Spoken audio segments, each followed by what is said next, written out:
Godspeed and welcome to the regular board meeting September 16th, 2014. The meeting is now in session and all members of the board are present this evening.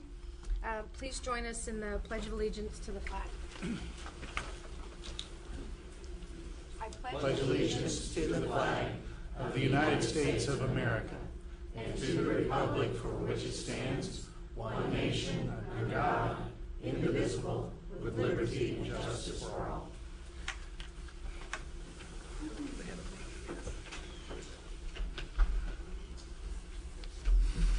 This brings us to our section 1.02 or 1.03, honoring excellence, and we have Mr. McKenna. Come forward, thank you. Good evening.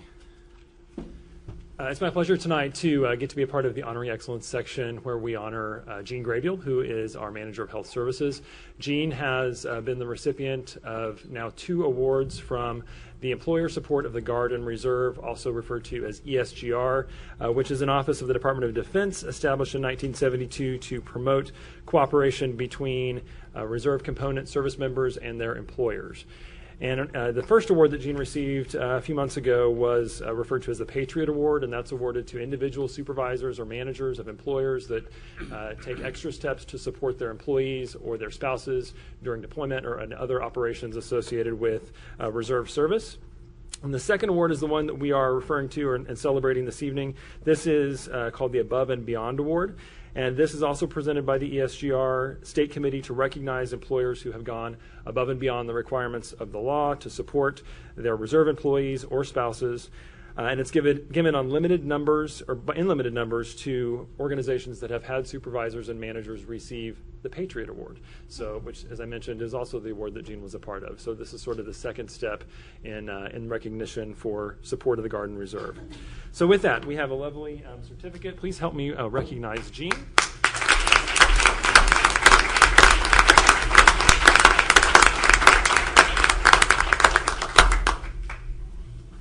Thank you very much, and I just would like to say how proud I am to be a part for my 24th year in serving in an organization that helps to support our men and women who are in service. So I did want to share with you just a minute about a great opportunity that I had last week in serving and participating in Operation Boss Lift. So I have some great guests who are with me this evening, and first is Major Mike Brown, who's serving with the 35th Engineering Brigade, and then his wife, April. And Mike was actually an employee of the school district for a number of years, and he was deployed a couple of times to Afghanistan and Iraq, and then also has been serving in multiple nationwide deployments as well for disasters and things. And April is also an employee of the school district, and she is a school nurse, and she's currently serving at Hickory Hills. So April and I were able to go to Fort Leonard Wood, and I learned some great things there. And one of the things that I want to share with you is that without a doubt, every single person that we met there thanked us for our support as employers, and how important that is for them to be able to serve. And without our support, they would not be able to serve their country. And I was just so enthused by that, and just felt like, oh my goodness, we do have a part to play. But one of the exciting things that we got to do is we got to ride in a Black Hawk helicopter. So that was quite an experience for us to be able to do that, because very few civilians get to ride in a Black Hawk helicopter. And we went the valleys and hills and everything. So, and April can attest to the valleys and the hills that we went to, right, April? So again, just an honor for me to accept this award because it represents our whole organization. So thank you very much.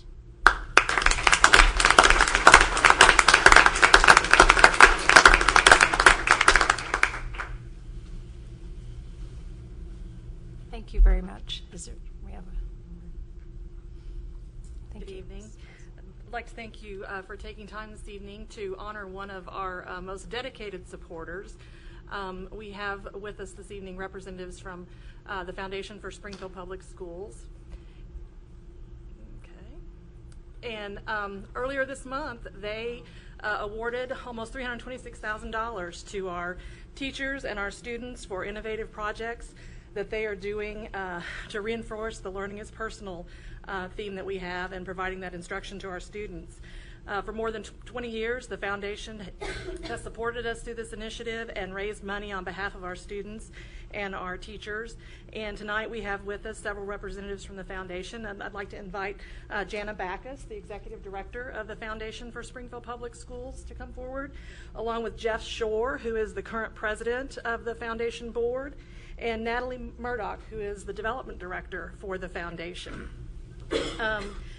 On September 4th, they and others from the foundation visited about 100 classrooms to surprise teachers with checks.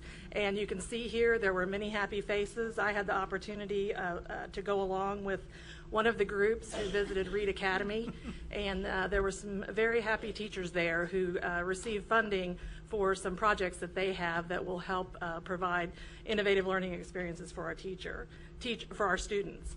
So I hope you will join me in thanking Jana and Jeff and Natalie for all their efforts on behalf of our students and teachers.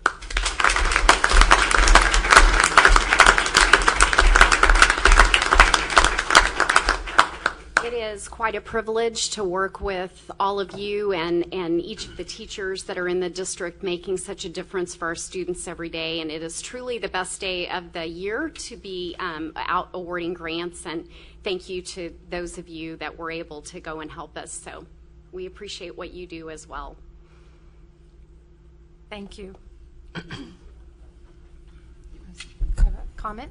This was my first year to go and give out, and I went to Kickapoo and to Disney, distribute checks. The young lady at Disney in the kindergarten class, I believe it was so ecstatic, and the kids were just wild and crazy. And yet she said, let's show her sparkle. They sat down, and they sat quietly and listened. I was just really impressed with how home we did the classroom. It was great fun. Thank you. Anyone have any other comments? Okay. I had the opportunity to deliver a couple grants, but I'll talk about that a little bit later on in the meeting. Thank you. No, it's fine. It's fine. Okay. We will move on to 1.04, which is the board will approve the agenda. So do I have a motion to approve our Tuesday, September 16th Board of Education regular session agenda? So moved. A motion by Mr. Rosenberry, and I need a second. Second. A second by Mrs. Bush. Thank you. So at this time, we need to vote to approve our agenda for the evening.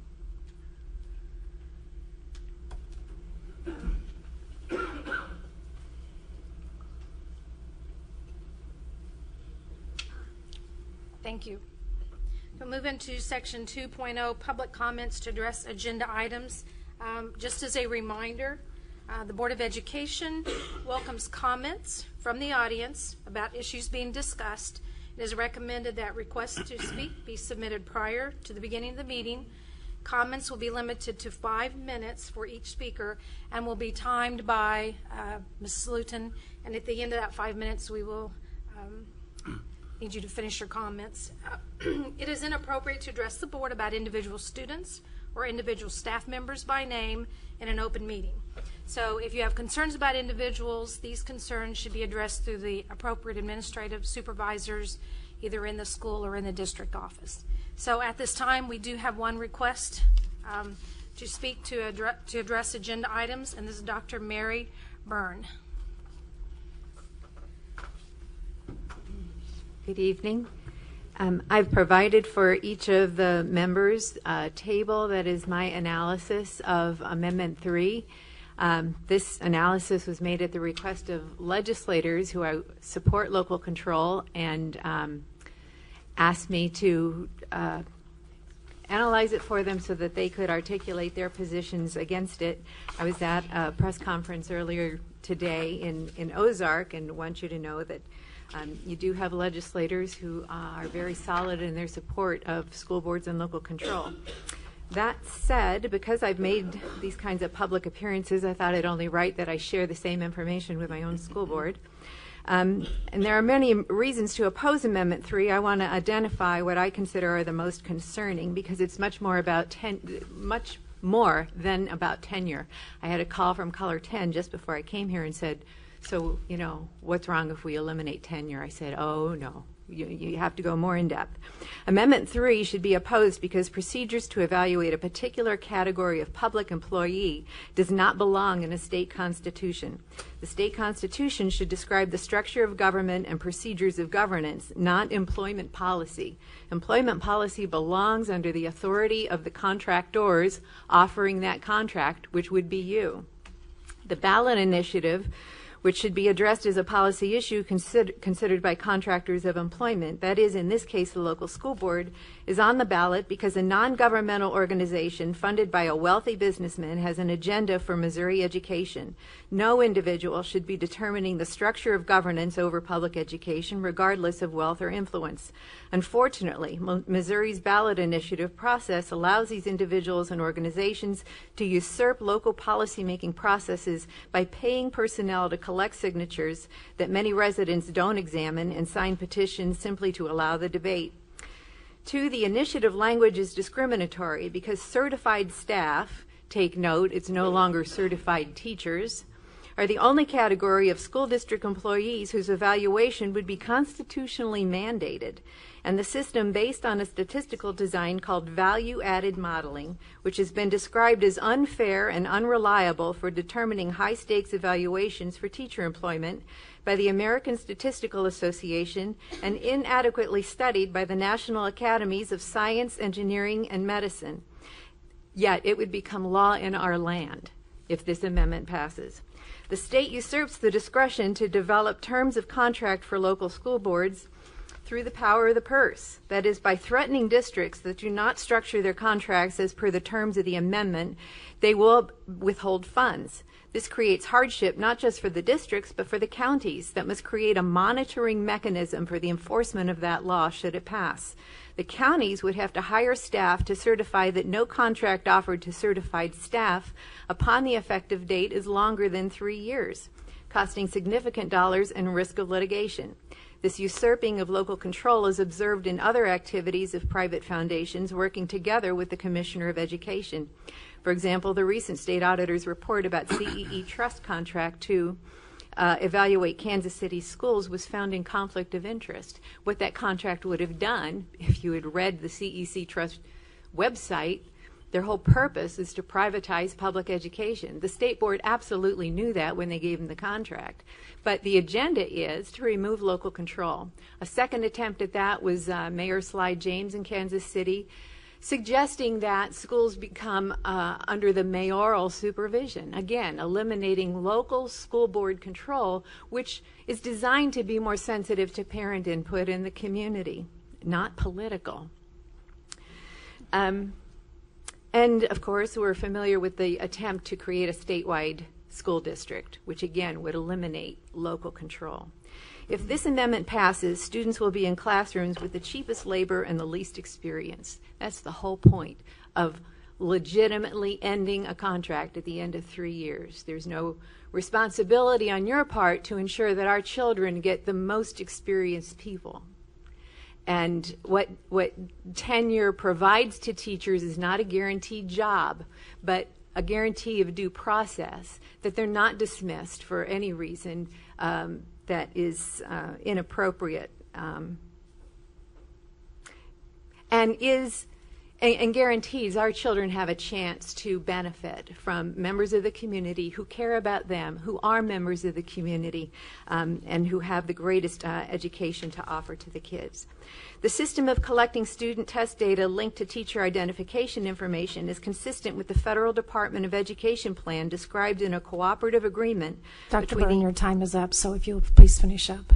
The point is that this federal agreement stipulates that the assessment systems would produce data that can be used to inform determinations of individual principal and teacher effectiveness for purposes of evaluation. There's no reason for the federal government to want that unless the federal government intends to usurp local control. So the point is, we would embed in our Constitution that agenda. I am completely against that. I'm fighting for you all, and I encourage all of the voters of Springfield to come out in force, in mass, and vote against this amendment. Thank you very much.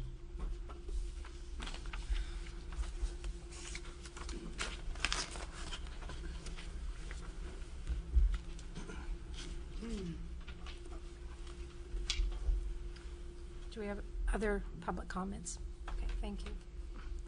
We'll move on to our section 3, which we have several sections that are involved, our consent agenda.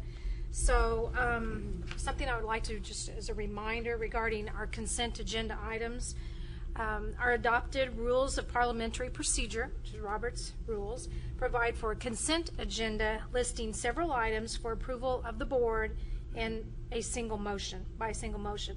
So documentation concerning these items has been provided to all board members and the public in advance to assure an extensive and thorough review. Items may be removed from the consent agenda at the request of any board member, and we do that when we approve the agenda. So I am bringing the motion that I'm asking for this evening. As the motion reads, that the board approves consent agenda items 3.01, and that's 3.01 approval of minutes, and 4.01 consent agenda financial, and 5.0 consent agenda personnel. So I need a motion at this time that the board approves the consent agenda items 3.01 through 5.01. So do I have a motion? So moved. Mrs. Callan, and do I have a second? Second. Second by Mr. Lee. And so at this time, we will vote for those consent agenda items 3 through 5.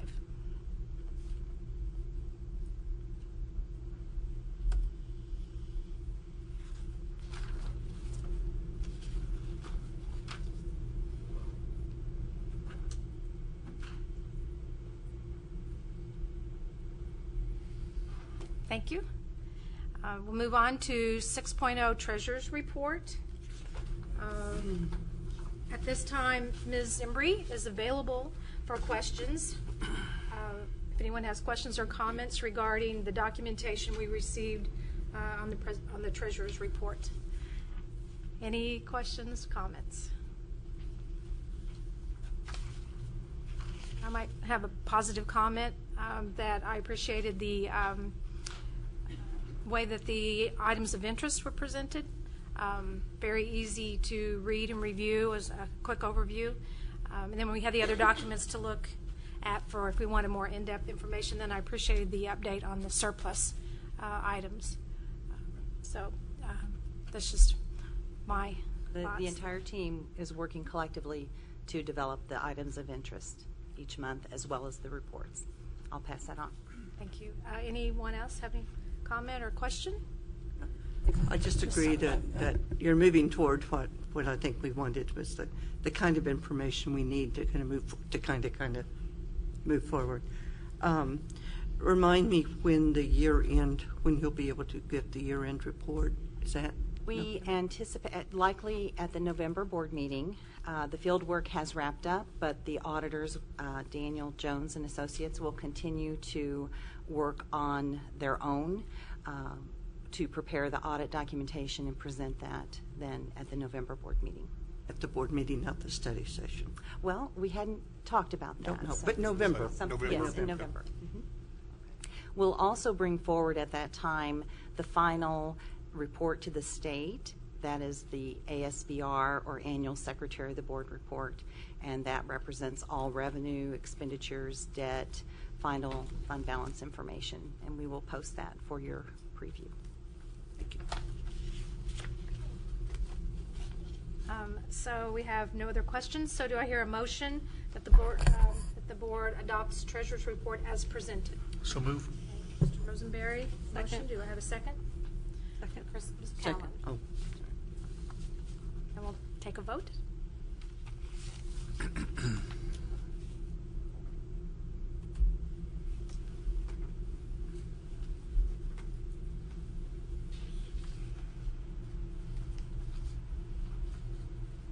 Thank you. Moving on to 7.01, Ongoing Systems Review Summary Report. If you'll recall, the purpose of the Ongoing Systems Review is to provide the Superintendent's Cabinet a standardized ongoing update of goals, targets, and key drivers to the strategic plan at the program level. An Ongoing Systems Review Summary Report is presented to the Board of Education by Mrs. Palmer. Quality Improvement and Accountability, she's from the Department of Quality Improvement and Accountability. The program leads Tier 1 programs will be presented to the report. We'll present the report to the Board of Education.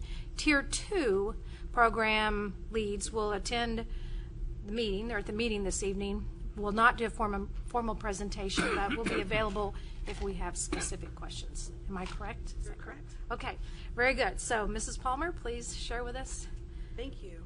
Good evening. We have educational operations, athletics and activities, and professional learning for the full system review this evening. And we'll start with educational operations. I'll ask Dr. Hackenworth and Dr. Harrell to join me.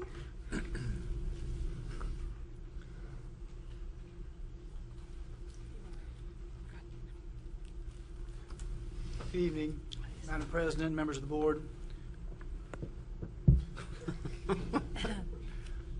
Life's rough at 5'6". At our study session earlier this month, Dr. Hackenworth and I, along with Ms. Moore, shared with you the results of our MSEP 5 performance data, which is a critical component to the everyday business that we do in educational operations. So you had much of that information, areas of concern as well as highlighted areas.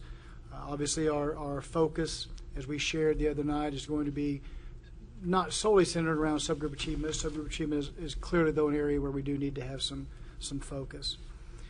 In addition, with our ongoing systems review, we look at our desirable rates in the sense of student-to-teacher ratio as well as student-to-administrator ratio. We also measure climate from our students and climate from our teachers based on MSEP 5 survey data. That particular measure will have to change as we go into 14-15, as that survey in itself is not offered across all buildings anymore from the state. And so we're working with educational services and HR in order to create and or reinforce current systems that we have to measure those same areas. In addition, when you look at our key strengths, the change from last year to this year we wanted to highlight is performance on the Missouri School Improvement Plan Standard 3.4, which is college and career readiness, and the improvement in that area. When we look at key opportunities for improvement, above and beyond what we've had in years past, increased academic achievement on all MSEP 5 performance standards, maximizing support for the super subgroup, because again, that's an area of focus. And our next steps in that particular area is to enhance and align curricular support, instructional strategies, and professional learning, as well as other areas to increase the growth as measured by all standards. With that, Dr. Hackenworth or I'll be happy to answer any questions. Okay, do we have questions at this time? Mrs. Callan?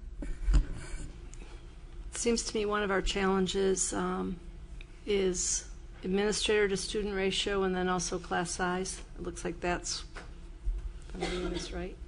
And that has been as you well know, and the board has supported in past years, an effort that the district has focused on. With this particular year, we have inherited a new obstacle in that the desirable standards have been decreased from the state. And so some targets that we were meeting, okay. The bar is raised a little bit for us on desirable standards. So we're not starting over, but we do have to continue to focus on that. Well, and I guess my question would be, though, is that a benchmark we have to meet, or we're penalized through the state? Or can we decide ourselves what's desirable, and if the state has dropped its, desirable level to a level that we don't think is appropriate, are we able to determine what that is?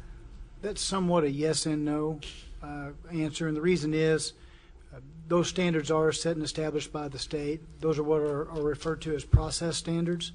So should we ever become to a situation where our academic performance was poor enough that we might become unaccredited, then what are the areas that the state would come in and step into and react with us is in those process standards and meeting them. So they are set as guidelines, and there are desirable guidelines. However, we have some level of flexibility in there. What was the rationale for them?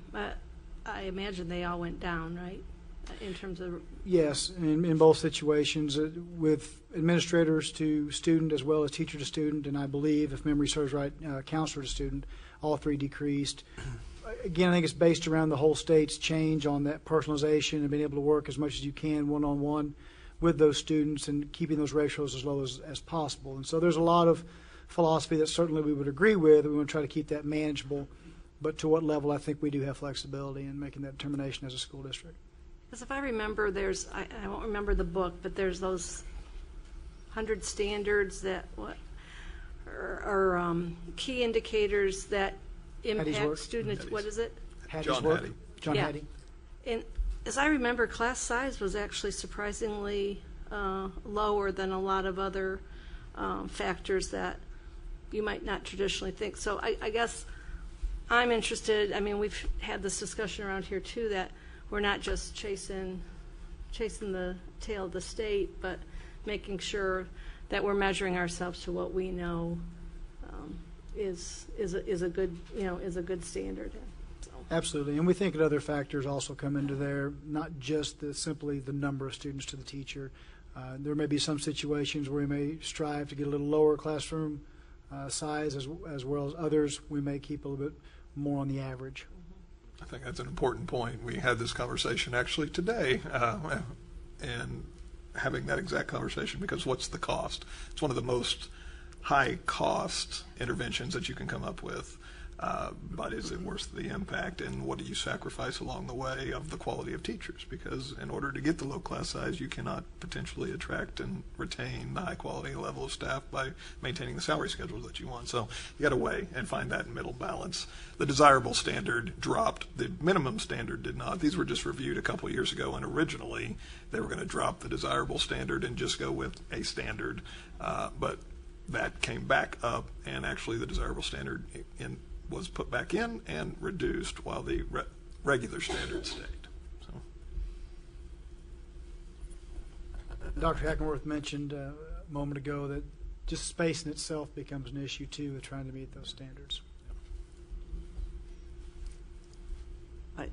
I may not be reading this right, but I don't compute when you say the percent of schools meeting standards is 92.2, but the classes is only 5.8%. Could you point out exactly where you're looking? Kindergarten. At kindergarten. Well, but all the way down, if you look at second grade, 99% of schools, 7.4% of classes. The top number is meeting desirable standards. The bottom number is meeting the minimum standard. Oh, okay. Two different percentages. There's a big difference. Mm-hmm. Big difference. Yeah. Yes. And that's what Dr. Jungman was referring to when they dropped the desirable standard, but not the minimal. I see. I think some of that standard information is over in the descriptor on number 3 there. Yes, it talks is. about Mm-hmm. what the old desirable standards were, and and then there's a reference point if you want to dig in a little further to what they are now and all those things. Okay.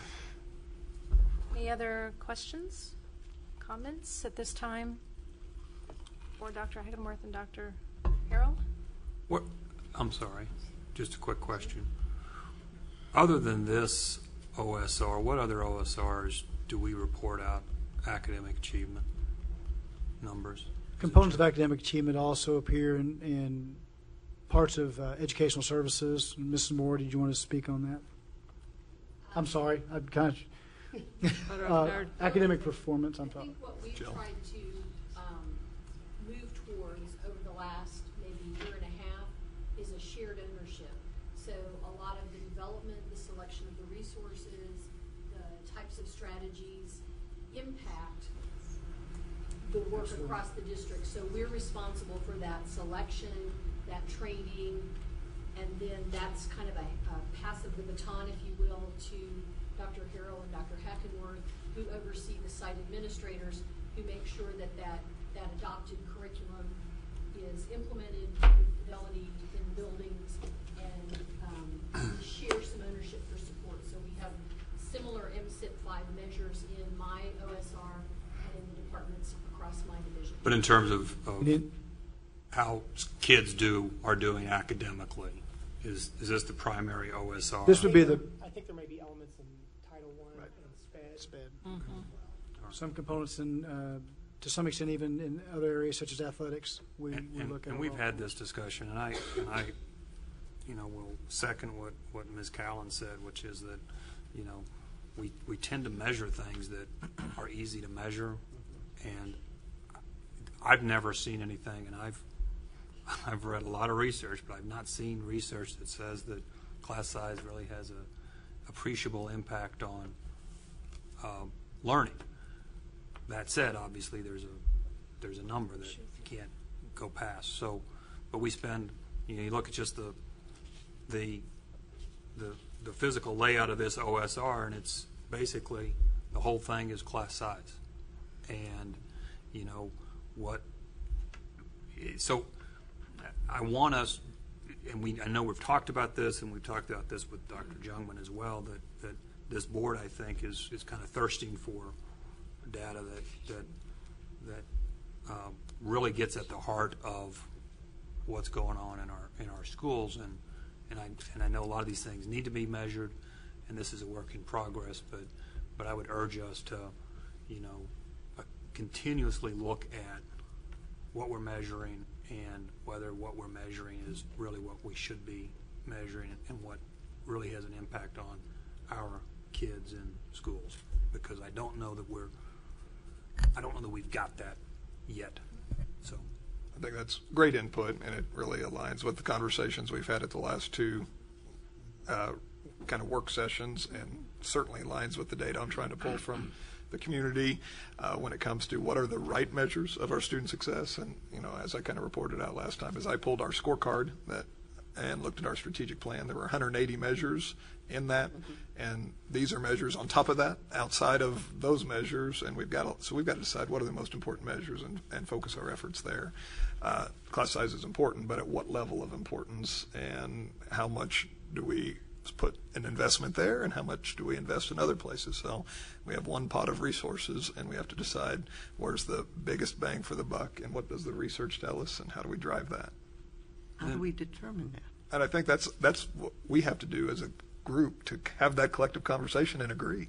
Because I think if I asked, and that's what we kind of found out, when we did that survey, if we ask different people, we're getting different ideas of what the real measure of a school is. We have to decide and drive towards it. Is it proficiency rates? Is it class size? Is it quality of teachers? Yeah. And this is nitpicky. I agree. So bear with me. You look at the top here, and the subgroup achievement. 2013, 2014 is 50%, puts us in the red range. 2012, 2013, it was 67%, and it's in the yellow range, even though the yellow range is designated as 70%. Is that because we changed the numbers, or is that just a color typo? Okay. It's a color typo. All right. And we've got the exact same thing, college and career ready.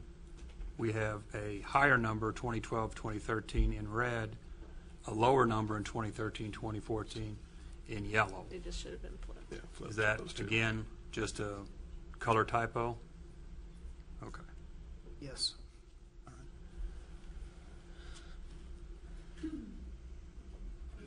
No. Any other questions, comments this time? Okay, thank you very much. We'll be moving on to Ms. Palmer. Yep. Our next is athletics and activities, and Mr. Mark Fisher will present to the board.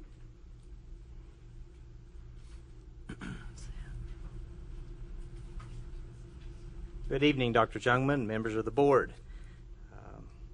We are in full go with fall athletics, and we're playing middle school football games this evening, and Mr. Marsh will be getting out of here as soon as I'm completed, so I know he wants me to hurry. I'd like to talk to you first about our key strengths.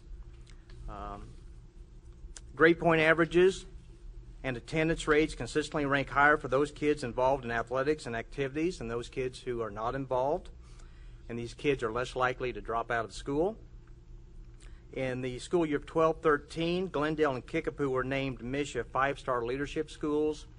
We're always 1 year behind on that, and so we're hopefully in the next week or two we'll get the report back, and our hope is that all 5 of our high schools will be named leadership schools, which is amazing when you have over 500 schools, and I think last year there were fewer than 30 5-star schools. So we're hoping to get all 5 of our schools on board there.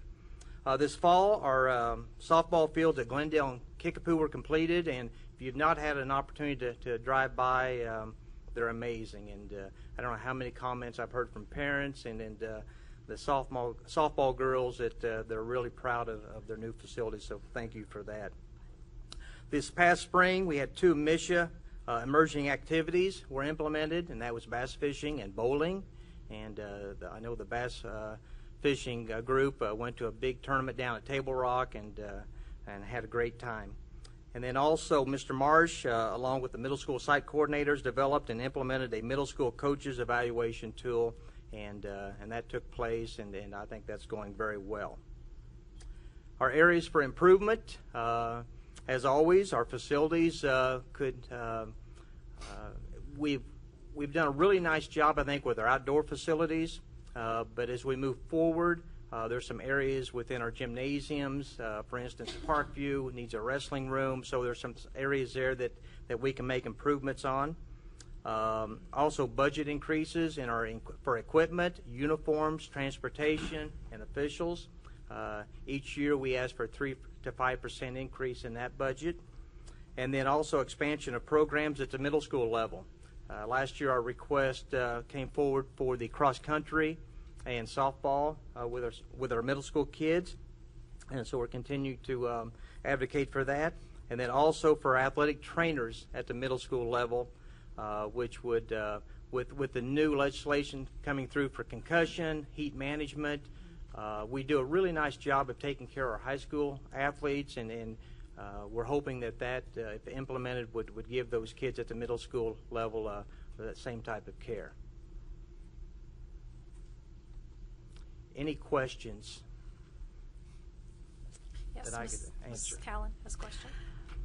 I guess the one statistic that's pretty concerning to me is that very first one, the percent of students participating in athletics or activities seem to go down significantly in 1 year. Is there an explanation for that? Or? What we found in visiting the sites, that we were having a number of those sites who were sending home the citizenship card in a packet for the summer and asking them to be returned signed. After the summer? And so when because it's kind of a hassle for those kids for coaches to track them down, so it's easier just to have them all signed, and then they can go through them and find the ones they need, but they were being coded in as being participants in activities. So we've stopped that practice, or hopefully stopped that practice, and that's why those numbers reflect that for this past year. So the numbers for 12, 13, and 14 were not as accurate as we would hope they would be because of that practice of the citizenship cards being signed. Now that's the case only for activities. The athletic numbers are correct because we're able to code those through eligibility rosters from the sites. And I guess the only other thing that would be helpful to me, and I mean this might be aside from here, but just if maybe the board could get information, is because we made the commitment to add a position for middle school activities and athletics. It would be really helpful to see, is there a corresponding uptick in involvement? So that would be helpful. We do. This past year we had an increase of 68 middle school participants, and those are unique numbers. So not knowing whether those were multi-sport athletes, but we had additional number of kids participating at the middle school level. Ms. Conner, yeah. if I may add too, it also allowed us to initiate a similar evaluation process to what we have at the high school level to work with the building principal, and at the high school level, the building principal and Mark work together and cover all varsity athletics. And there's such a volume, it was very difficult for us to do so at the middle school level as well. So that position has also allowed us to do that and to not only then assist the principal in that area, but then develop those coaches more effectively too. So I think that's been a real positive outcome. I think in talking with the middle school principals and the coaches, they feel more valued, I guess, because of the attention that they're getting, and Mr. Marsh is doing an excellent job in getting out to practices, being able to give them more time, and it's going to be a continuous effort, but we are moving in the right direction. Yes, Mr. Renner? I guess my comment would be that based on our limited number of activities and athletics we offer in middle school, if we want to see an increase, we're going to have to add some additional opportunities, because if they want to participate in football, they can. There's no place that stops them from doing it. If they want to participate in basketball, there is numbers that stop them. Volleyball, there is numbers that stop them. Track, there isn't. But then there are other interest levels that I keep thinking we ought to be adding there that would be more unlimited numbers, like we thought cross country would be unlimited. You could have as many as you wanted to do those things. And as we look at different interests for middle school, I think that's our problem, and has always been our problem, is that we're so narrow in what we offer. And I don't think since I've been on the board we've changed. I think we've always offered the exact same things that we offered 20 years ago, and that doesn't seem like that makes good sense if we're being driven by data and what it tells us, what happens if kids are involved. So I just think that's continues to be an opportunity for us, and funds always dictate where we're going to do that. But I think it's there ready for us if we just ever decide it's just not athletics. I think the activity part is even bigger, is what I think. I think it's bigger based on what our high schools excel in and what our middle schools could be feeders Speech into. and debate or something. So I just think it's there. We just haven't seemed to, well, it just comes down to the cut line, and it just hadn't made it. So I think we could see the numbers go up, and but it's just seeing where those opportunities are, and maybe looking at the cost and finding some that may not be as caustic. And I might add that our neighboring schools have realized that, and they have implemented the middle school softball and cross country. And I think our coaches feel like that, it's difficult for them to get those youngsters as ninth graders and be competitive, whereas the surrounding communities have started that as 7th and 8th graders. So what, refresh me, is what is actually sanctioned in middle school that we've got? Okay, we have boys and girls basketball, volleyball. That's 7th and 8th grade, is Yes, that correct? So it's not 6th graders? No 6th graders, that's correct. That'd be another thing to think about. Yeah. Okay. And then the wrestling program, which up until this year had been about a 4 to 5 week, almost an intramural type program, but now we are doing that a full-fledged 8 to 9 week season that our high school coaches are helping with. And then also we have the volleyball for the ladies, and then we have boys and girls track.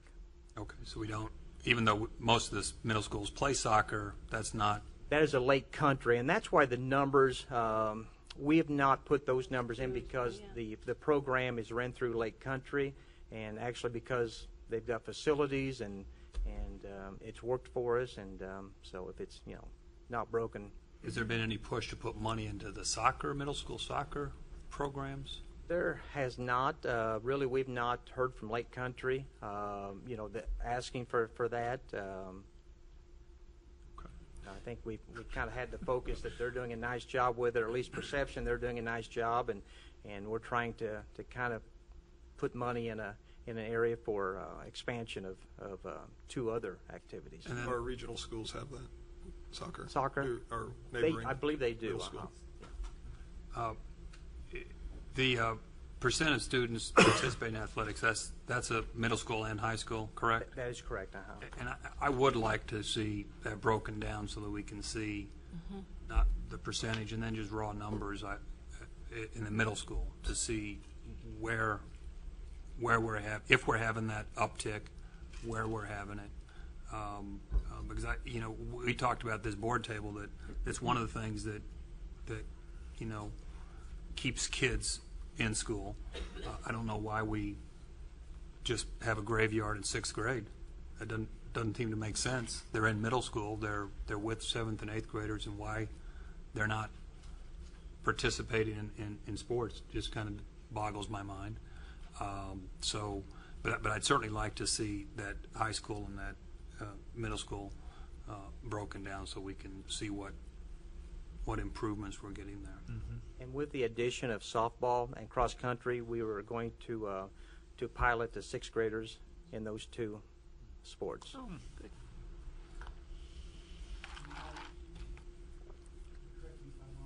I believe some of the focus over the years, Mr. Hosmer, in 7th and 8th grade, has been based on, I believe that's where Misha begins, middle school's athletics, and so it reflects what you see with our surrounding areas. Even though we aren't Misha at the middle school level, and even though we don't compete outside of the city at the middle school level at this point, I think that was probably the origin of that back many years ago before me or Mark. Doesn't mean it can't be different. And as Mark mentioned, we were integrating the 6th grade into the 2 new opportunities. Mrs. Talon? And also, right at the beginning of my tenure on the board, when we had to make some budget cuts, there used to be 3 levels of teams, I think, at the middle school level. There was A, B, and C was kind of just for students that would just really like to play but weren't at that competitive level. I guess to me that's, if we know that students' involvement in something,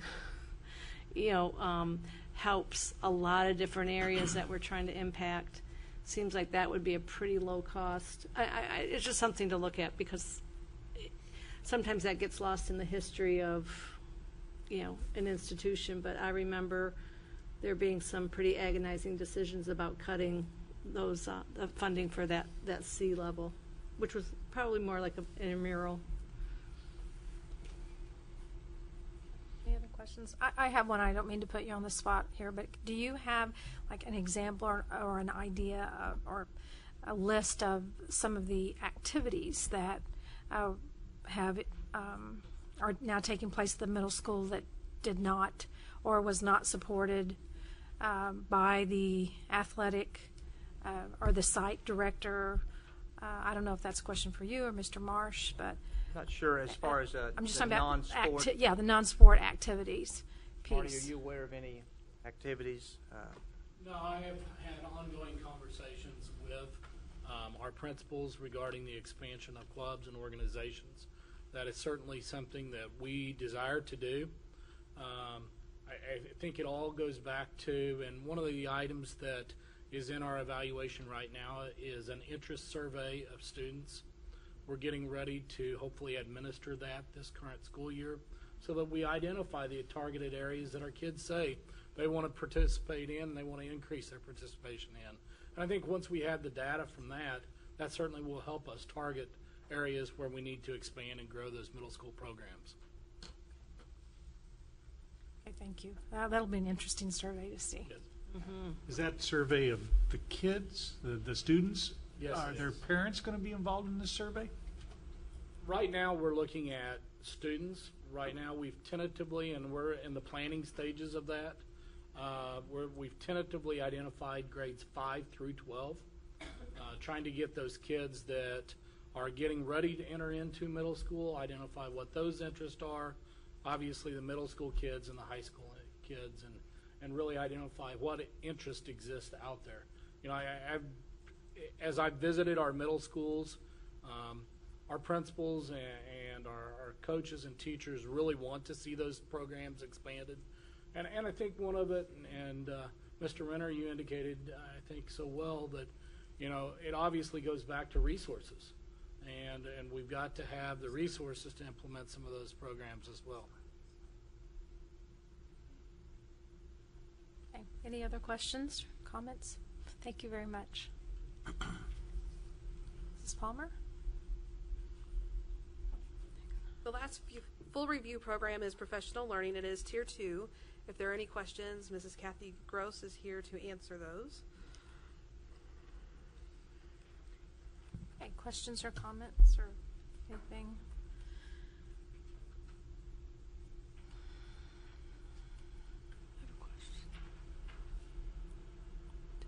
Mrs. Callan? Do we have an explanation for the percent of retention from the third year? And again, it seems like a very significant decrease. That particular class had 79 new teachers their first year, and we lost 25 of those 79 who didn't start their fourth year. So it was cumulative, and the reasons for leaving included 3 non-renewals, 5 who left the profession, and all the others were, the other 17 were personal circumstances, like moving with their spouse or staying home with a baby, those types of things. Do we have statistics about how many of those would have gone to other districts? Where is that included in that? We do keep records on that, yes. And we Would do that that have for been our included leaders in and it? our teachers. Pardon me?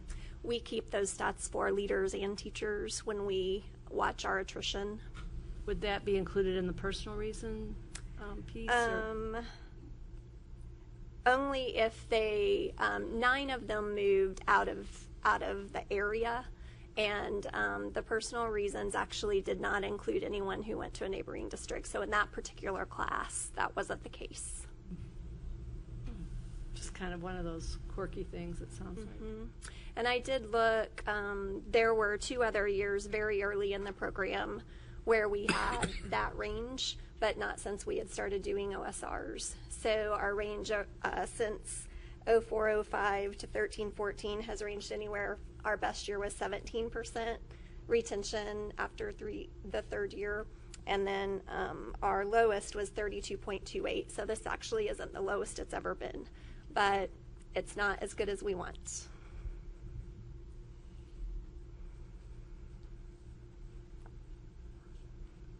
I think the last customer satisfaction is always has been excellent, and even though 2 are in the yellow, it's 90% and above. Up to now, most businesses would love their customers to be satisfied at a 90% rate or above. I mean that.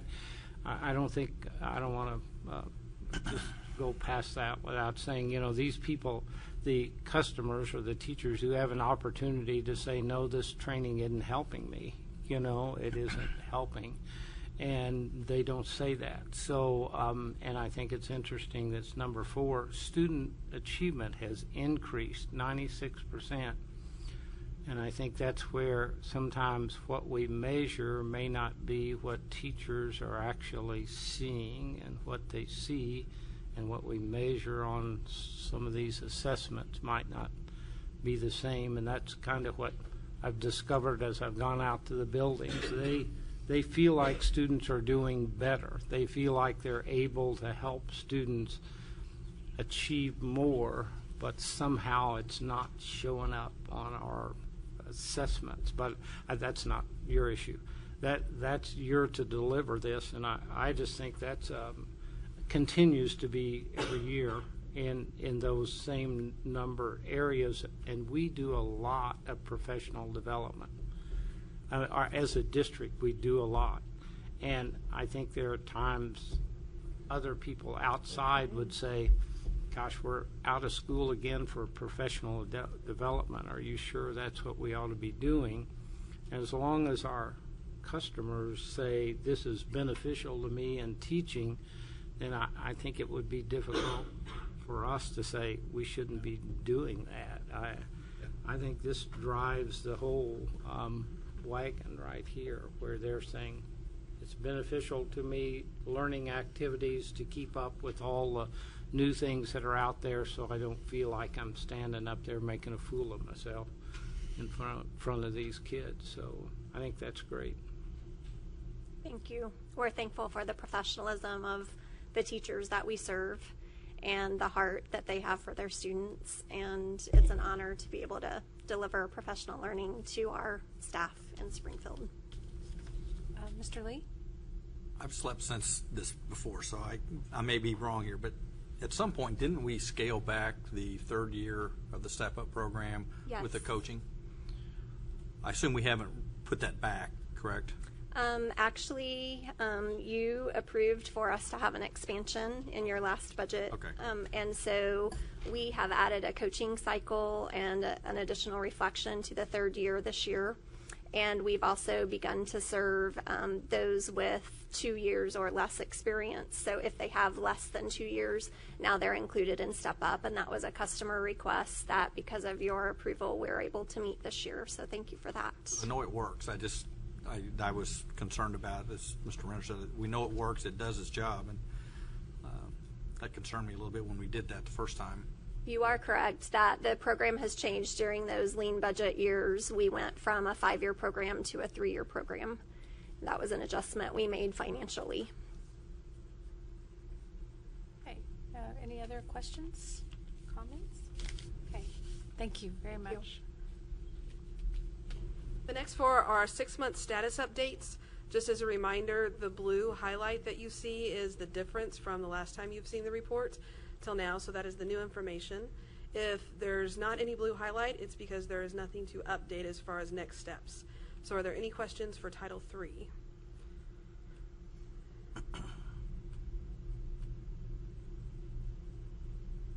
Okay, hearing none. Okay. The next is Special Services Department. Any questions at this time? Okay. Our third is Facilities.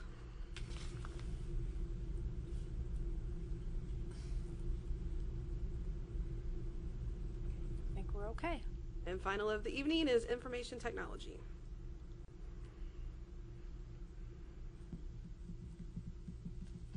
Okay, thank you.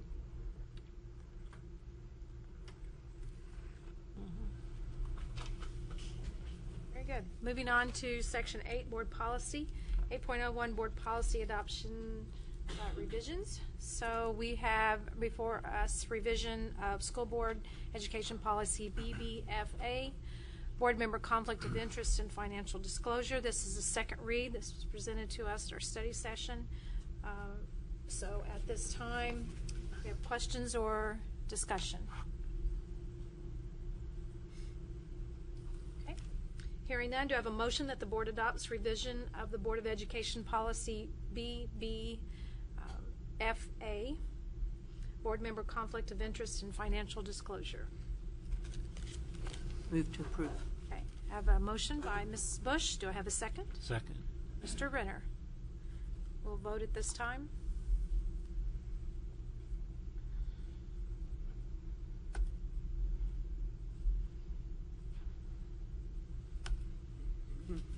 Okay. Thank you. Just a quick question. I know we've already voted on it, but some of the data says it needs to be approved by September 15th. Yeah, we got it to them. We're 1 day behind, but we are approved. So are we okay? Yeah. All right. We would hope with the revisions that come out from MSBA, we get it move it a little quicker next year. But this is something that we only adopt every 2 years, I do believe. So, yep. Okay. Thank you. Moving to 9.01, new business. You'll find attached the draft of the resolution outlining the board's position on Amendment 3. We first discussed this at our study session, and Mr. McKenna is here to answer questions on our draft resolution.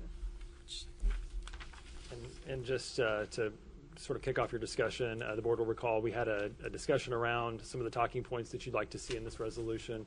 We've worked through a draft provided by MSBA, added some specificity which applies to Springfield, and worked with Dr. Frederick and Mr. Hosmer in developing that. So what you see is the result of that work. By now you've probably heard that an announcement from the Teach Great organization indicates that they are reducing their effort from a campaign and communication standpoint, but they will continue their effort from a community engagement standpoint. So I think we would agree that while this will still appear on the ballot, the effort that we would put in to communicate the board's position would be paid off down the road if we continue to stay strong in this opposition. So any questions that you have, I'm happy to address those. Yes, Mrs. Callan. Not necessarily a question, it's a comment. I was very skeptical of that public announcement about Teach Great's pullback from its opposition, and I think we almost need to go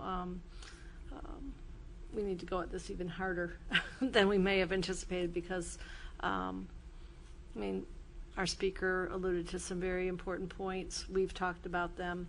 It's just bad public policy. It's just bad public policy at a lot of different levels. And you know, I think our community looks at us and looks to us to really provide leadership and guidance and due diligence on these types of issues. And I think we have enough credibility in our community that you know, if it's publicly announced that we oppose this, that will have a lot of clout. So I'm supportive of moving ahead. Mr. Lee? I couldn't agree more with Ms. Callan, the fact that, and we talked about it at our study session, that I think we need to take a leadership role in making sure our community and patrons understand Amendment 3, what it does, what it doesn't do, the impact that it has, and not get lulled into this false sense of security, because I do not believe that somebody will spend $3 million on an issue and let it go. The last 2 weeks of the campaign, I cannot believe that there's not going to be something right before the election. I'm skeptical. I just don't. So I think we need to keep full throttle as a district, full throttle as a state. Because right now, my perception is this is a red flag that they've just shot up. They're going to get the holes shot in it, and next year they're going to come back with those holes plugged, theoretically, with a plan that will do the same thing and try to address some of the things that they messed up on this one. So it's not going away, and I think the more we can get the word out that we don't need some billionaire telling us how to do things in Springfield or in the state of Missouri with public education, the better. And now is as good a time as any to make sure we keep that information out there, because it will come back. It'll be on a ballot again, no doubt about it, in a different form. And and I do appreciate Dr. Burns' analysis. I think it was really good. And a lot of things, obviously, it's the same as in our resolution. And I just think we need to make sure that everybody knows the resolution that we pass is very public, and the position we've taken, or hopefully will take, with respect to this amendment. And we don't need to be like California and everything run by constitutional amendments or initiatives. And that's the direction we're heading, because we can't get the legislature to do what needs to be done when they're in session. And so, off the soapbox. Okay, that's fine. It's a great soapbox to be on. Anyone have any other comments or questions? I think that this is a, you know, sometimes you pick your battles, and this is one that I've picked as a personal battle because of my experience in a classroom and as an administrator, and now in a school board. And I think that each of us should, as much as we can, make ourselves available to speak to any civic organization that comes to us and asks us to be a part of that. Also, our Protect Our Local Schools has set up phone banking, and I think we should not be for 1 second lulled into belief that this is still not going to be something that there's going to be a maybe a last week or two, like Mr. Lee reported, that there's going to be a huge media blitz, or at least additional information from the Teach Teach Great, or as is Great. grammatically corrected, Teach Well. Thank you, Teach Well. Folks that will, you know, push to have this amendment passed. So anyway, I just know that if each of us do everything that we can, which I know we're all committed to that, starting with our resolution that's before us tonight, I think we need to continue to be very, very proactive on our belief on this. So just now I'm on my soapbox. So Could I recommend something? I mean, Yes. once, assuming that we pass this, I think it would be good if the staff, put this on you, Dr. Jones, put together a program, a presentation, a PowerPoint, or whatever that's already available, so that when the time comes, we don't have to sit and crank one out to do that. That it's, I don't want to say Same can, message. but it's the same message for all 7 of us as we're out talking about it, and so that at the drop of a hat, I mean, just like we do with bond issues and everything else, it's out there, it's ready to go. And still coordinate through Teresa, I understand. Borderline, and I think Parker can speak to this, of what the staff can do at this point. The staff, what you can pass a resolution, we can promote it with a press release, we can pass that information to our community, and we can provide you with information, but we cannot use district resources to promote or work against. So we can find you the information. You have in front of you the resolution. You also have the talking points that you created. So we've summarized that.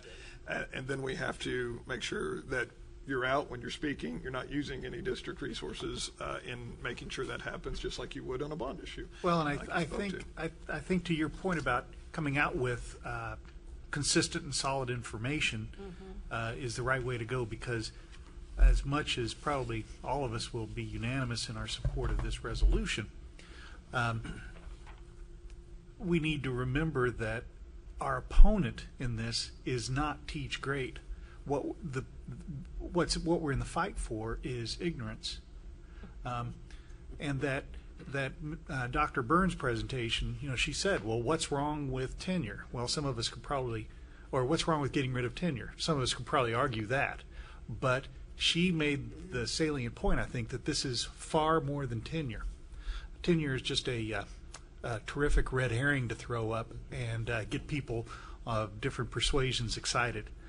But I think once you get deeper into this and realize that this is bad government, this is bad process, then I think we have something that we can fight for.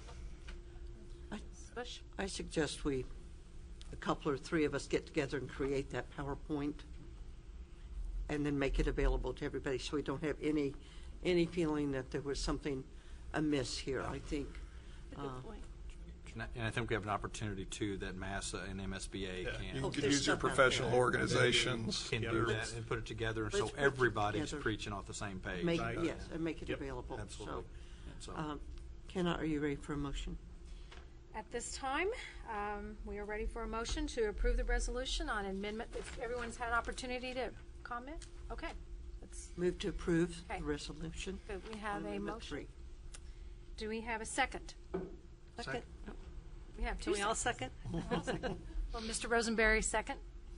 Are we ready to vote?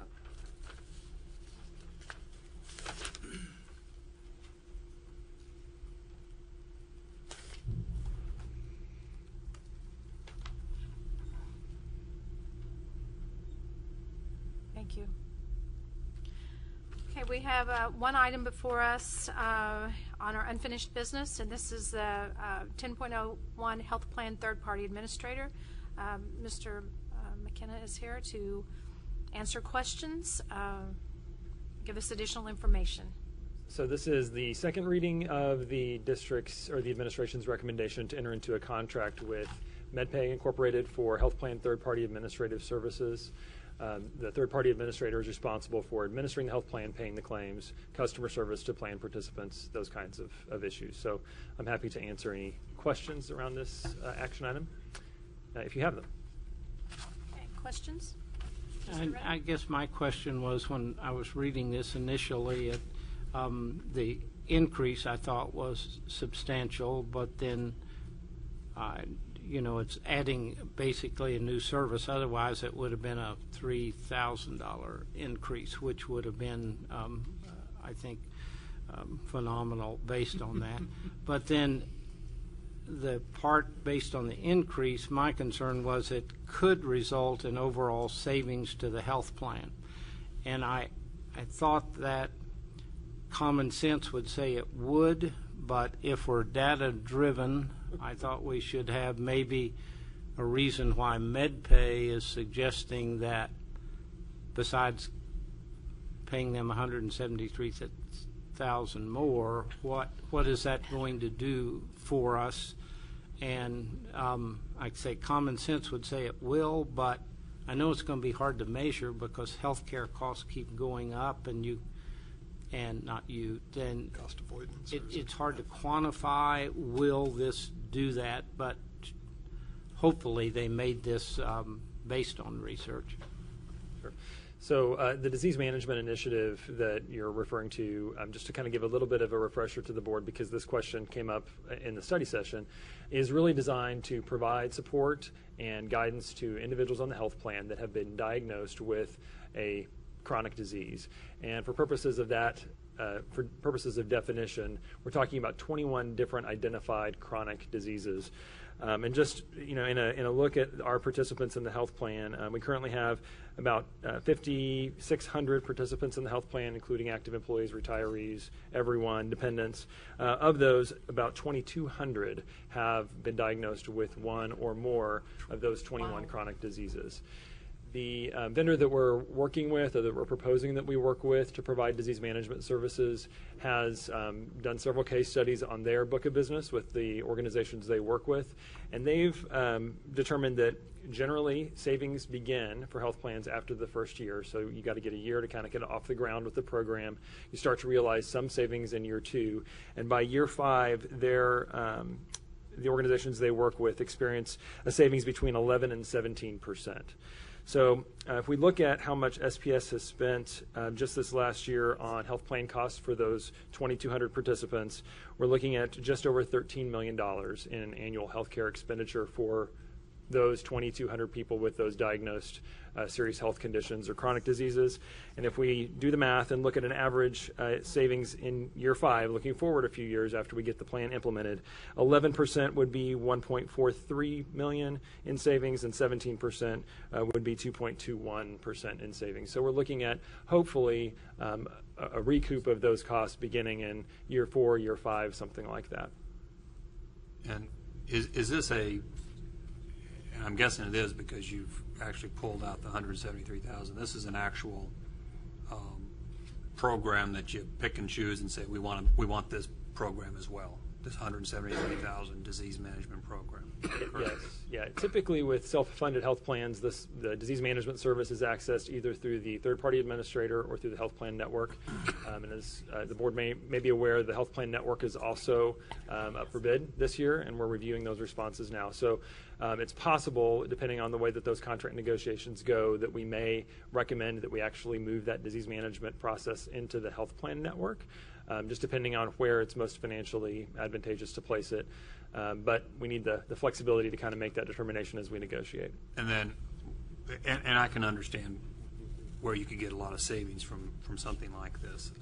My question then is, are we able, because of the complexities, are we able to actually track savings other than just we spent this much this year and we spent this much next year, so therefore we got savings, and we can attribute this to the disease management program? Well, that's sort of the $1 million question regarding all wellness initiatives. $173,000. $173,000 question, exactly.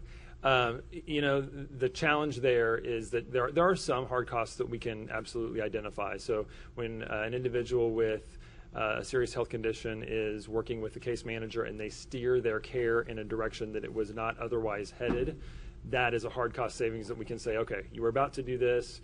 Instead, we directed you in this way. The difference in those costs we can attribute to disease management. Most of the savings will occur in the difference between what would have been had we not engaged disease management services and what actually came to be.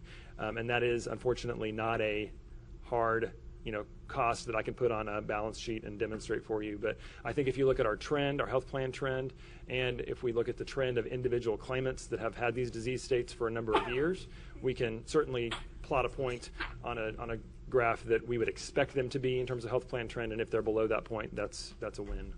And then the program itself, is that locked in for a number of years, or does that fluctuate based on the number of participants? Or it is a per participant, so per employee per month fee that we would pay, so it would change if we had more people in the plan or fewer people in the plan, and it is a year-to-year contract. Okay, any other questions or comments? Yes, Mrs. Callen? I think I may have asked this last time, but do we have the flexibility to offer different structured, different options within our health plan to different employees?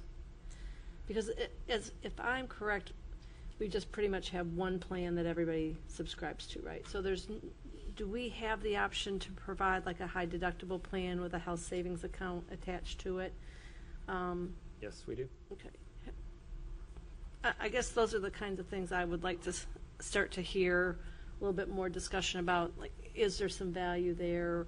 I think that's a tremendous, and the tricky part is because we pay the entire cost of the premium, right, for each employee, so there's not a lot of incentive for them to take a lower priced plan, but it seems to me that there'd be some value if those employees still have access to quality health care, but there's a way that we might be able to have some savings. I don't know. I just know a lot of employers do offer that, and it seems like it'd be worth our time to talk about what that might look like for us. And we've looked at those types of arrangements, and if you recall, there was a point in time when the district had a base plan and a buy-up plan, that there were different plans available. Over time, what we discovered was that there was actually a sort of a disparate impact between individuals who were in the buy-up plan and individuals who were in the base plan, and one was sort of funding the other. So we kind of, from a financial feasibility standpoint, just went to one. The challenge, and we've looked at high deductible plans, the challenge there is always communication, making sure that people don't have sticker shock when they look at my deductible now is $700 and my deductible is going to be, $1,200, $1,500, significantly higher. But if you have lower healthcare costs and you're able to use dollars that you could be put into an HSA to offset the health costs that you do have, then it can be a financial benefit for employees. But you got to kind of culturally be there, and you also have to be there from a communication standpoint. So it's something we continue to monitor and look at. Just not quite there yet. And when you say culturally, do you think that that's not as prevalent amongst employers in this area as it might be in other parts of the country? Or it's less prevalent in educational institutions. Yeah. I'll tell you that. There are school districts that have them, though. And I can speak from my experience in a couple different environments. In Monette, we put it in for the first time as one of our options and saw a very small percent, but continued growing percent. But by the time I left, it was still probably only 1 out of 10 potentially. But it was an option for those that it fit well, and it's not for everybody. Right. And then same thing played out in Liberty, that those things were being added to the option tables for those that it fit well. And a lot of the time, to avoid that sticker shock, when you had a difference between your premium and what the new premium would be, the district would contribute to that account, difference. So they're still getting the same employee benefit. They were just getting it in a different way. So the question is, in a self-funded plan, what is the impact on the self-funded plan when you go that route? And I think that's some of the thing that I will have to learn, and we'll have to dialogue to see what the impact is. Thanks. Discussion. Any other questions or comments? Okay, so do we have a motion that the board adopts the recommendation of administration and the insurance committee that MedPay Inc. be retained to provide third-party administration services for the district's health insurance program effective January 1, 2015? So do I have a motion? So moved. Mr. Hosmer, do I have a second? Second. Mr. Lee, thank you. We'll vote at this time.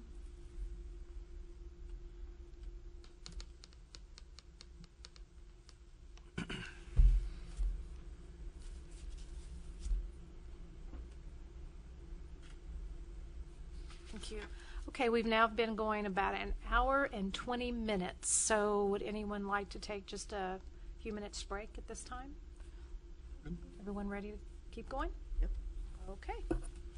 Move on to 11.01 public comments. This time the Board of Education will allow comments on topics not related to the printed agenda. Comments are at this section of the meeting are limited to 3 minutes, where each speaker will be timed by Mrs. Luton. Again, it's inappropriate to address the board about individual students or individual staff members by name in an open meeting.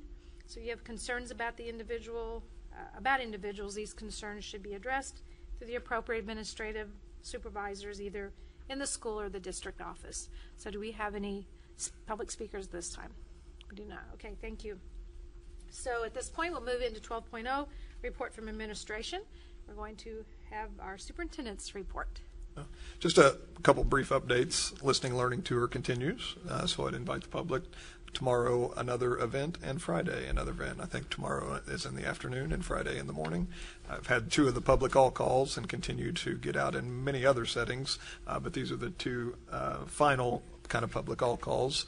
And then October will continue, or through the rest of September and October, small group meetings with parents and different stakeholder groups, continuing to learn a lot and having a wonderful time. So I encourage people to get out and give me feedback. Just an enrollment update, after Labor Day, we kind of typically get a feel for actually how this enrollment thing's going to land for us. Projections are right now that the hard number that we're looking at is probably about 200 kids this year. So up, which is where we would like to see it, in the right direction. Little hair under 1%, but that's a move in the right direction. And most of that is at the secondary level, if you look at it. It's bigger classes moving through. Only about 25, if you looked at it, K-5 of those 200, about 25 lie in the lower grades, but the majority lie in the upper grades. So we're growing as those kids are moving up.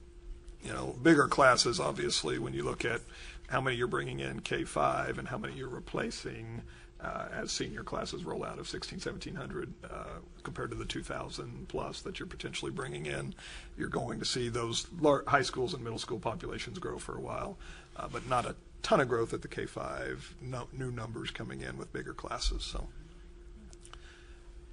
a couple other things. The governor visited last week, Hillcrest. I'll appreciate those that are able to make it out. Mr. Hosmer introduced him and kind of celebrated success and challenged our kids to keep growing and moving forward. We appreciated his visit to highlight some of the great work in Hillcrest and their graduation rate improvements, and also continue to challenge us to move forward. Also, you may have heard that, just for public knowledge, the Commissioner of Education had announced her retirement effective at the end of the year, and I do believe she will be in town for a chamber meeting on the 18th, on Thursday. So if anybody's available and wants to attend, that will be taking place. That really hits a lot of the updates. I would ask that Dr. Harrell come up and give a brief update. I know you've heard a lot of feedback around this weapon situation at Central, and I just wanted him to make sure that we covered that in a meeting with you, just give you a brief update. Obviously, no, the law keeps us from disclosing a lot of information around the incident. We've disclosed what we can publicly, but want to make sure that we've addressed it with the board also. So, Dr. Harrell, if you take care of that. Good evening again, Madam President, members of the board. As you're aware, on September 5th, an incident occurred at Central High School. I want to give a brief update concerning the general security processes that are in place, as well as opportunities for improvement that have come up following those conversations. First, I want to remind that the federal and state legal requirements prevent the district from publicly sharing specific information involving students or any information that may be personally identifiable. Therefore, even though specifics of the situation are spelled out in school police incident reports and the probable cause statements that were released and made public September 10th, 2014, it is still inappropriate and possibly a violation of privacy concerns for me to share out those specifics in a public forum. The district takes an aggressive approach toward any weapons violation, report of a potential violation, or dangerous or potentially dangerous situation. This was a situation involving the accidental discharge of a firearm. It is important to note this was not an active shooter, nor had we had any, or did we receive any specific threats to specific individuals or to the school. In every situation, we will base our efforts on the facts we know and strive to protect our students and staff. Post this incident, multiple conversations have occurred with building level administration, district administration, and school police to review the steps taken as well as opportunities for improvement. The actions taken by administration within the scope of this incident were appropriate, made with student safety in mind, and within policy and practice for the district. In addition, our policies are in line with current state statute and aligned to standards of safety protocol. As soon as the district felt it had appropriate and accurate information to share, an Alert Now phone message was made to all contact numbers, which included parents and guardians and staff. In addition, media outlets were notified and updated in as timely manner as possible. Although external communication was timely and accurate, an opportunity for improvement exists with internal communication with staff. This concern has been addressed and improved processes are in place. Current security measures for our high schools include 2 armed school police officers that are assigned to each high school location. We secure the perimeter doors after school begins on a daily basis. We utilize a buzzer entry system during the school day. We run multiple drills for differing emergency situations. We utilize the ALICE response protocol when appropriate. We utilize open door as well as anonymous opportunities for individuals to share concerns or possible illegal or dangerous activities. And we maximize the strong relationship we have with Springfield Police as well as the Greene County Sheriff's Office. In addition, the school police continue to research best practices, which include national trends and recommendations, as well as contacting other school districts to review those practices. We have also discussed scenarios with all of our high schools to ensure consistent practices within that division, and will continue to work with schools throughout all of our division. We know that the most important factor that we can have is a strong relationship with our parents, with our constituents, and of course with our students and staff. And with that strong relationship and developing that relationship, that allows that opportunity for students, staff members, and others to share with us when concerns arise, and we can respond appropriately to them. I want to tell you that I appreciate the board's continued support and focus on school safety, and ensure that we will continue to work on ways to improve all processes.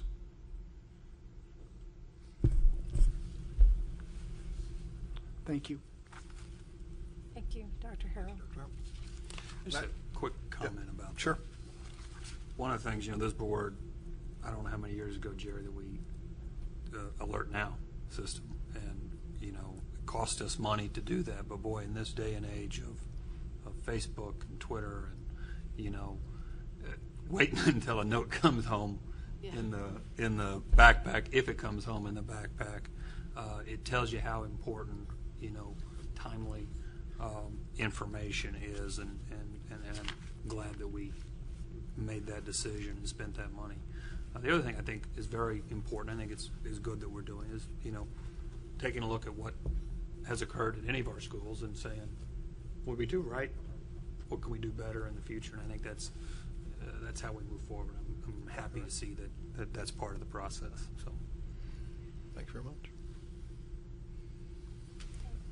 That is the SOUP report, and I can hit on a few of the legislative pieces also to get that conversation started. If anybody has anything to add, please join in. Veto session took place last week, and you've probably heard the update and the most damaging concerned sales tax exemptions that you had addressed through your resolution did not move forward, and we appreciate our reps and senators for not moving some of those things forward, and it protected the resources. Now we can administer the budget that you had put into place. The release of the $100 million that was being withheld and the potential Prop C ramifications don't appear to play out at this point. So it's not an increase in money. It is the money that you had already budgeted to spend. So it keeps us from moving backward and allows us to play out and move at the pace that you had planned for this year. So we're looking forward to administering that. We'll obviously be watching revenues as they come in, because the budget that is before us does require the state to have a growth year and not a flat year. So we are hopeful that plays out in a lot of different areas. Also, House Bill 1553 board terms was brought up for consideration. It did not pass the House.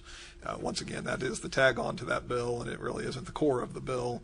And I don't think there was any concerns about our language, but it has not passed, so we will have to be making a decision of how we move forward pretty soon. Senate Bill 493 was also a big bill that we had been watching, the transfer bill that had some language that moved us into more of a voucher structure. And while it did pass the Senate, it did not pass the House, so it is not into law. We'll see where that goes next year as we move forward. and other things. Legislatively, I would just note that we have 2 members, and I'm sure Jerry wants to speak to that have been, or 2 people in the system that have been appointed to serve on the committees for reviewing Missouri's learning standards. So, and Jerry, which committee have you been? Math. So Jerry will be on math. Elementary math. There we go. Luckily. It's a good choice. That's easier a little bit. So that's it on the legislative side from me. Jen? Dr. Jen? Yes. I guess I never saw a roll call vote. How did that fall out in terms of our local reps? On which one? On the sales tax. On the sales tax?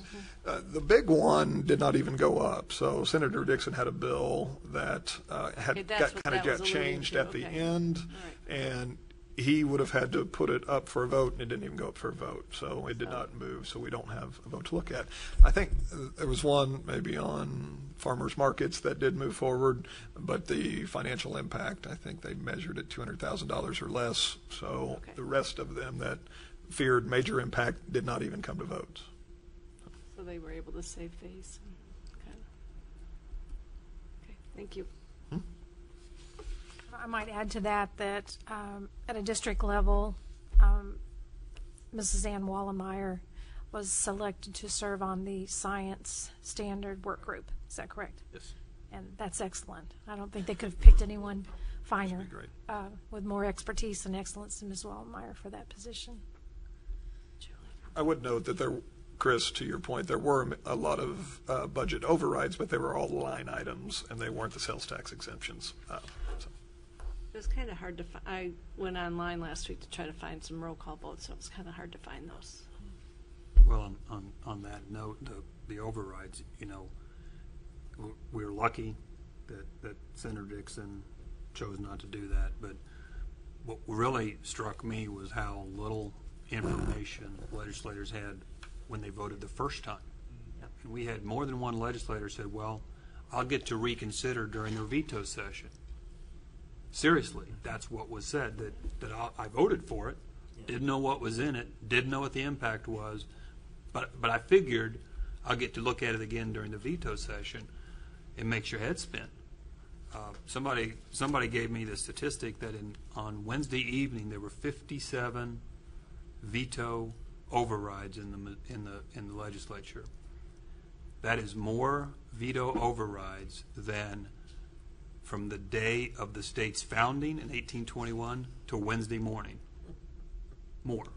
I heard that statistic. You think about that, and you think about what that means for us going forward.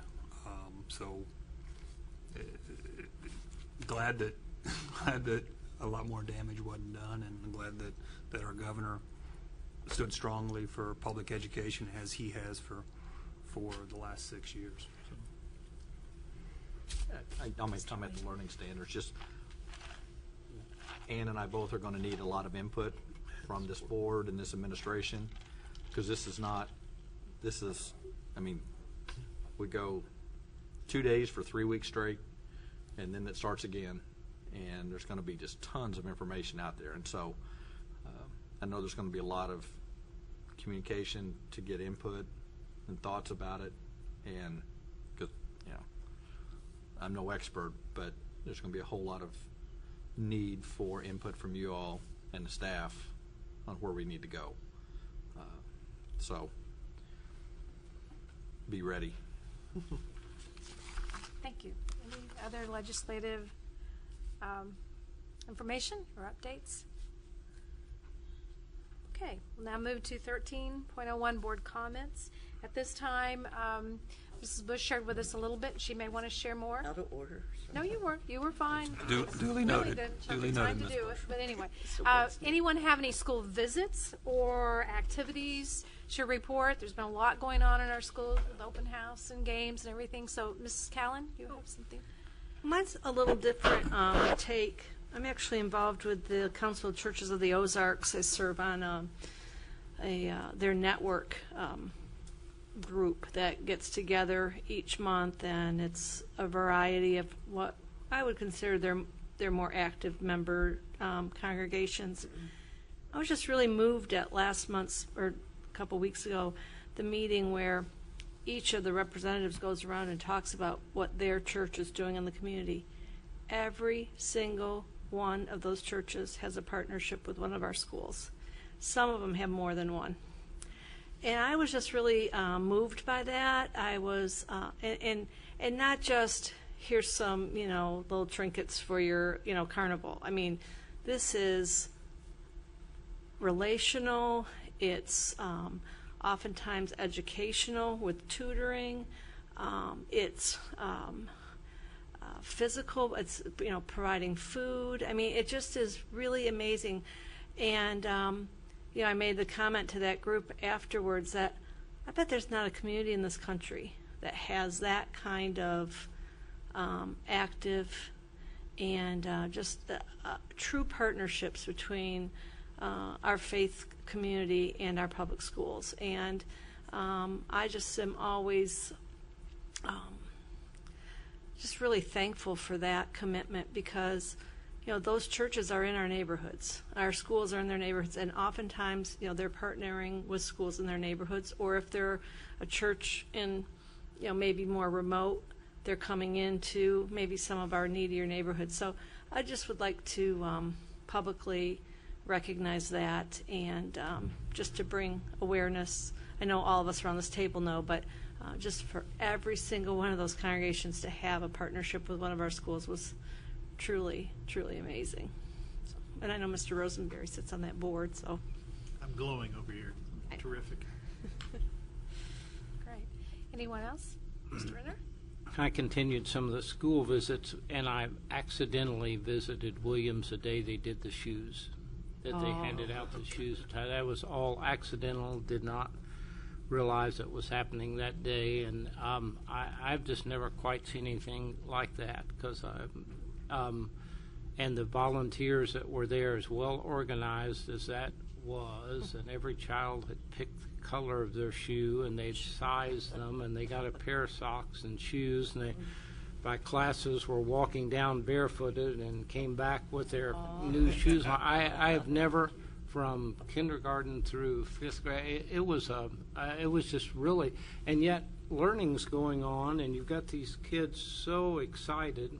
They're trying them on there, and then you go back to this other classroom. They've all got their shoes on, but they're back learning. It was a fantastic experience. And to tag on to what Chris said, it was at Williams, one of their partners actually rent space from us to have their church service on Sunday. Rents our facility, and when they found out I guess it's Wonder Years, preschool is not included with the new shoes, that it's K through 5, they said, we'll buy shoes for those kids because we don't want to feel like they're left out. And then she pointed out what they'd done in painting not just the area they use, but all the way up the hallway, and buying a new overhead projector thing for the gym where they could use it on Sunday, but schools could use it, 5 days a week.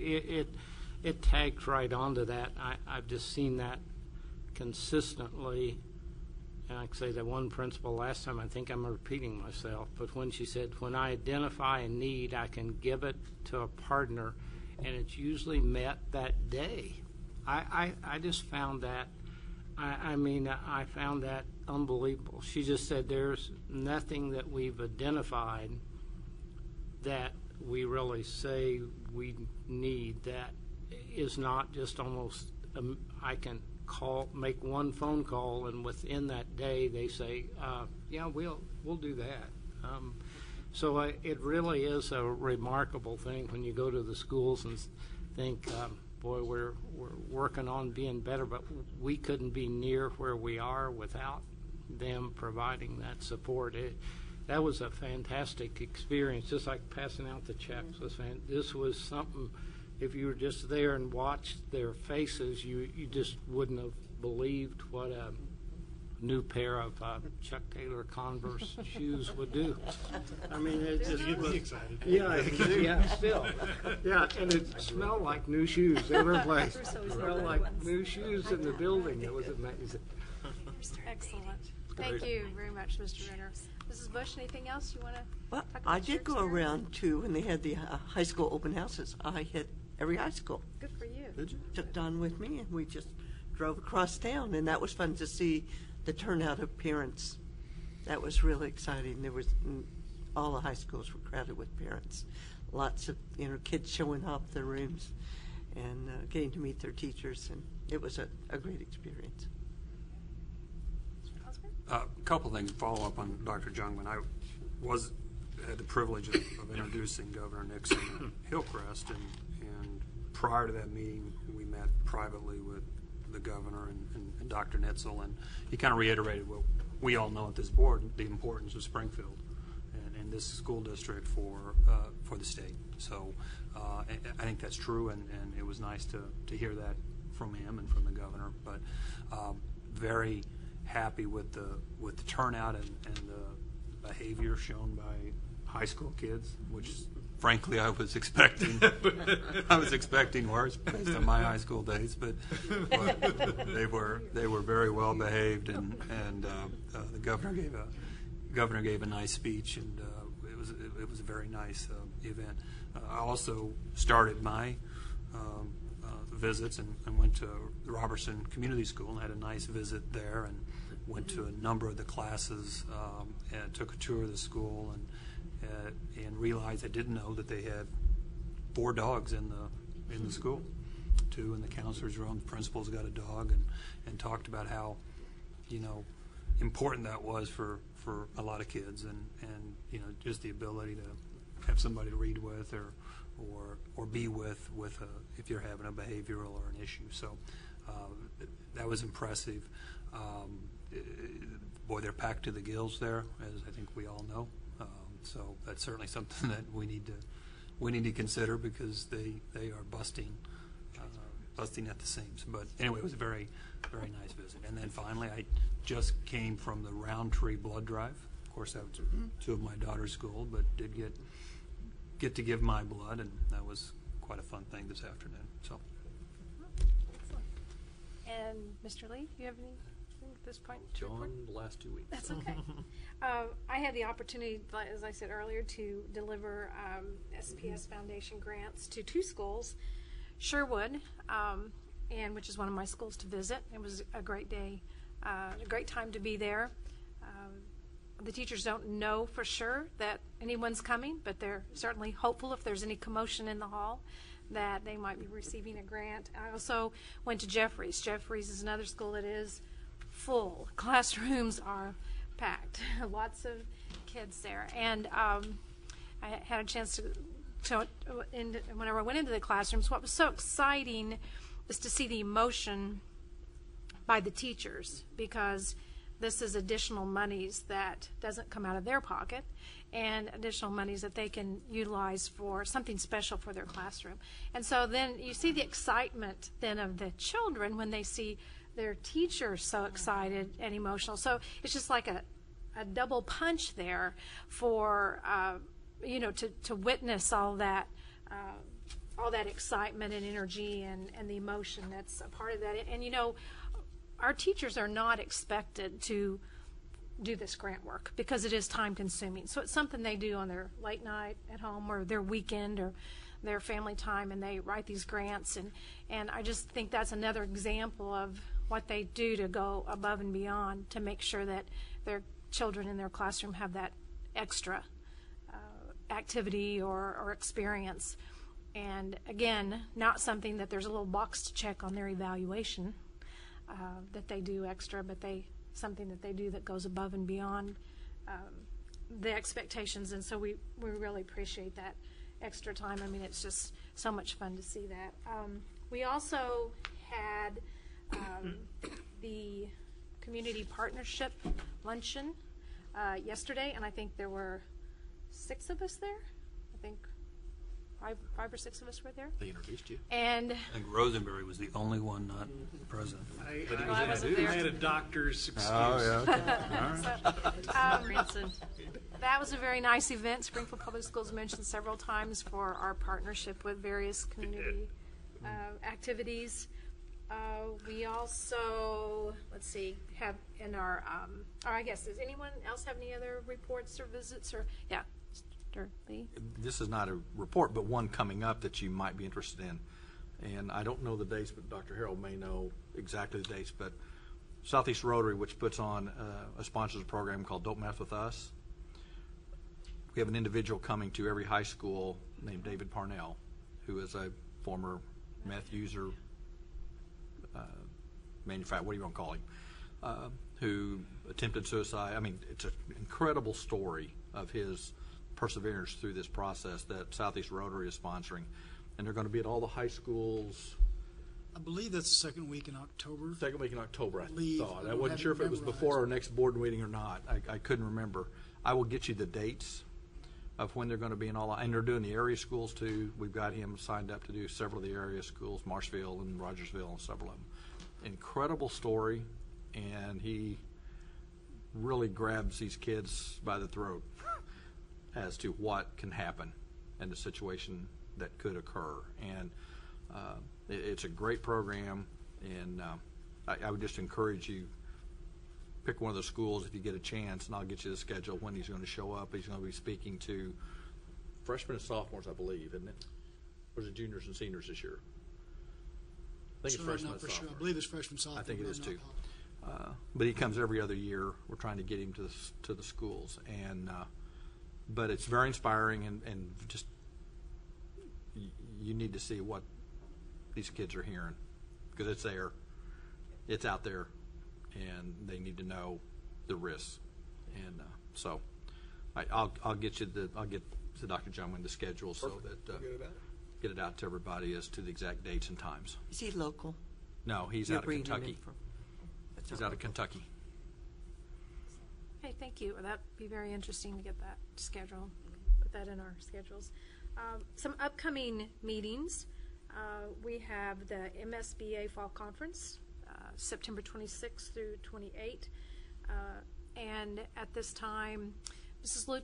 Luton, can you tell us who our alternate delegate is for the conference? You do not know. Okay, we'll figure that out. I will not. I'm a delegate, but I will not be attending. I will not be able to attend. So, we just need to designate our alternate delegate for that. But I think everyone else is going. Is that correct? So we'll have great attendance at that meeting. Our Mercy Kids ribbon cutting ceremony is September 17th, tomorrow night at 5:30. And then the State of Public Education, Dr. Jungman mentioned that earlier, in Missouri by Dr. Chris Nicastro will be held September 18th. That's from 3:30 to 4:30 at the Chamber office. And then I guess finally, our crossing guard, last but not least, our crossing guard meeting with the City Council will be held on September 24th from 5:30 to 7, 4th floor of the Bush Building. Mrs. Bush, do you know where that is? I don't. Anyway. That's familiar. So any other upcoming meetings that I missed, or Mr. Lee, you have any others? I would just add with the MSBA meeting that our own David Harrison is up for a finalist for the Paul Morris Community Service Award. So hopefully he will represent us well from our region. And so that will be Saturday night at the banquet. That will be announced who the winner will be. So. Saturday night, okay. You'll have to text me immediately. Tweet. Okay. Dr. Frederick? I'm sorry. Went back to the old minutes, and it says that Jerry Lee, Andy Hosmer, and Denise Frederick were delegates, and Annie Bush was the alternate. So, okay. So good. Thank you, Ms. Callan. Good. That's the nice thing about board docs. Yes. Thank you. Okay, our plus deltas. Let's take a minute to record plus deltas. We had a list of plus deltas that came to us that we discussed at our board officers meeting from our study session. And again, we got pluses on our table set up. We're still going to be working on that to fine tune that. And then we also had some deltas, which is good. It's how we improve on the amount of critical information that comes to us at study session, and maybe do a little bit better job of just allocating the real critical pieces of information and lots of data with different meetings. Of course, that was unique, and then it was our APR report that was timely. And so we'll continue to work on that. So tonight, if there's something that you see that we can do better, please make a delta and then a plus for something that you especially liked what we did this evening. So we'll move on to section 15, executive session. We do need to meet in executive session this evening, so we need a motion that the board will meet in executive session following this meeting to discuss legal, student discipline, and audit review matters as provided in section 610.021, 1, 6, and 7 RSMO. So do I have a motion? So 1, 6, and 7, and 1, 6, and 17. 1, 6, and 17. Okay. Sorry. So moved. Second. Mrs. Callen, and a second by Mr. Lake. Thank you. Thank you, Mr. Vote at this time. That's yours. Well, thank you. You voted for me. Very thoughtful. Very thoughtful. We all voted? I haven't. Come on. Nothing. But I did. Okay. There it is. Vote is final, and we will adjourn the I can meeting have at this it. time. Thank you. Do we need to vote to adjourn? Yes, we're going into executive. Oh.